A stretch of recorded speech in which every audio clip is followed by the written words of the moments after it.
Randy Taylor is convicted of murdering missing Virginia teenager Alexis Murphy. He got what he deserved. But did he? Jesse Matthew was a person of interest in 2 other homicides in Central Virginia. Authorities begin to wonder if they've just convicted the wrong man. That's not good at all. We want to know what the truth is. Randy Taylor sits behind bars convicted of abducting and murdering 17-year-old Alexis Murphy. Randy has always maintained his innocence and is sticking to his story. He said that her and, as he put it, a black guy with dreadlocks came to his camper, to get drugs. And after that, Taylor says Alexis left with the mystery man. As he put it, laughing and smiling, and that was the last that he saw of her. Then comes the shocking arrest of suspected serial killer Jesse Matthew. Now authorities are beginning to wonder if Randy Taylor is telling the truth. Jesse Matthew was a person of interest in 2 other homicides in Central Virginia, and because he was sort of fit the description of what Mr. Taylor said, his attorney wanted us to explore whether or not Jesse Matthew had anything to do with Alexis Murphy. Cops take Matthew's DNA and compare it to other samples extracted from Randy's camper. The results come back, and it's a monumental moment. He is excluded from our case. We strongly feel he had nothing to do with Alexis's case whatsoever. It's proof that Randy Taylor is the killer, and his murder conviction and 2 life sentences will stand. I consider him to be a cold-blooded killer. But now, with hard DNA evidence, Taylor changes his story. He makes an 11th hour confession and wants to cut a new deal. He suddenly is sentenced and wants to, give us the location, or as he put it, tell you where she is. You heard right. Randy tells prosecutors that he will tell them where Alexis's body is in exchange for reducing his 2 life sentences down to 20 years. Alexis's family is quick to react. I couldn't rest, or my family couldn't rest, knowing that we didn't do all that we could, and we had the opportunity to put this monster away for forever.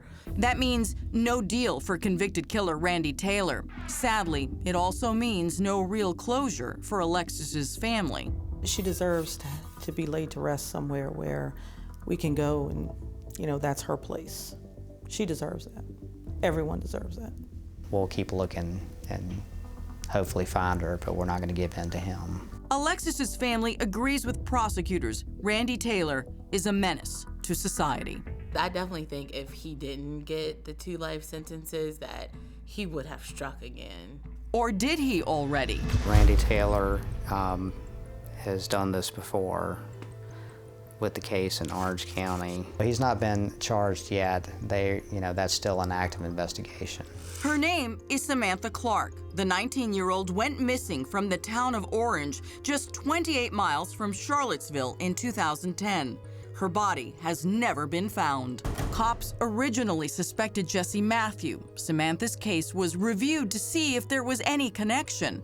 There wasn't, at least not to Jesse Matthew. He was the last person that had tried to contact Samantha Clark before she went missing, and she's never been seen again. That person? None other than Randy Taylor. I think Alexis was his first rodeo. I don't think she was the first girl. I don't think he ever imagined that the FBI would be involved or that this case would ever be as big as it has become. And that's where he made his mistake. A mistake that suggests that Jesse Matthew isn't the only suspected serial killer in the small community of Charlottesville, Virginia. Randy Taylor's a predator. According to investigators, Randy Taylor knew Samantha because they lived in the same trailer park at the time of her disappearance. Police Chief Jim Fenwick confirms that Randy Taylor spoke to Samantha on the phone immediately before she went missing. Chief Fenwick makes this statement to a local newspaper. We've heard through various means that the Samantha Clark case is being referred to as a cold case, and quite frankly, that's the furthest thing from the truth. The chief says Randy Taylor is currently a person of interest in the Samantha Clark case.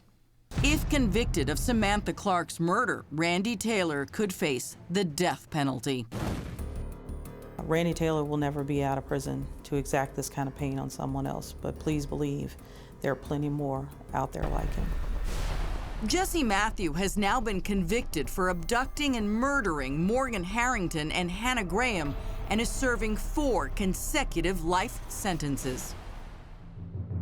As a result of the 3 murders, Alexis's Aunt Trina is now working with an organization called Help Save the Next Girl by remembering the 3 they lost.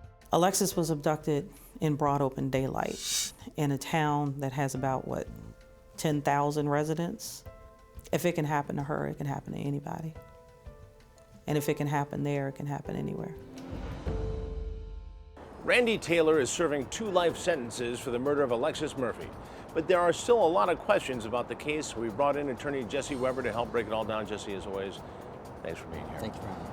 It's hard to prosecute a case with no body, much less get a conviction. How did this happen in this case? Right, as you said, it's not common, but it does happen sometimes. Here, if you have circumstantial and forensic evidence that is so strong that you don't need a body, you might have enough to prosecute and ultimately convict. And here, there was just such a mountain load of evidence against Randy, from everything that was found in his trailer, to the surveillance footage, to the eyewitnesses, that the prosecution felt that they had enough to find him guilty beyond a reasonable doubt. Now, he offered to show them the location of where the body was if he got a 20-year sentence. That's common. I mean, a lot of times you'll have the accused say, you know what, I'll show you the body if you reduce my prison sentence or you don't give me the death penalty. Here he's saying, I know where the body is, but I had nothing to do with the murder, someone else did it.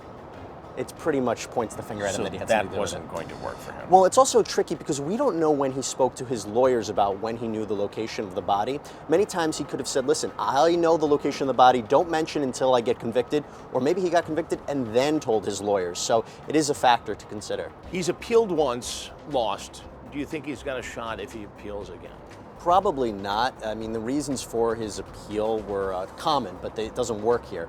He says that he needed a fair trial, that the trial should have been moved to a different venue, but there's no evidence that the jury was biased, that the media coverage adversely affected the outcome. There was a gag order put in by the judge, which prevented anybody from, in the case, speaking to the media. And then he also claims that he was poorly represented by counsel, but that is a very tough, strict burden. So I don't see much success for him in the future. No. All right, Jesse Weber, as always, thank you very much. You. For more information on this case, you can go to crimewatchdaily.com.